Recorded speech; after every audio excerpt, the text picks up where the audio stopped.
কিশোরগঞ্জের হোসেনপুরে জুলাই-আগস্ট গণঅভ্যুত্থান ২৪-এর শহীদ আব্দুল্লাহ বিন জাহিদের স্মরণে আয়োজিত বৃক্ষরোপণ কর্মসূচি পালিত হয়েছে।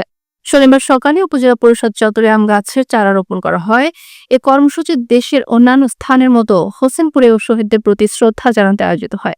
বৃক্ষরোপণের পর শহীদদের আত্মার মাগফিরাত কামনায় বিশেষ মোনাজাত অনুষ্ঠিত হয়।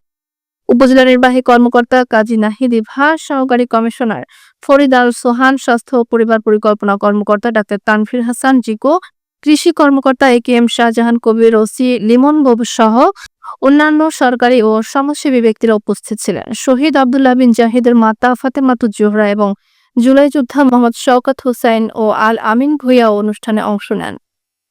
শহীদদের স্মরণে বৃক্ষরোপণের মাধ্যমে নতুন প্রজন্মের কাছে তাদের ত্যাগের বার্তা পৌঁছে দেওয়ার প্রত্যয় ব্যক্ত করা হয়।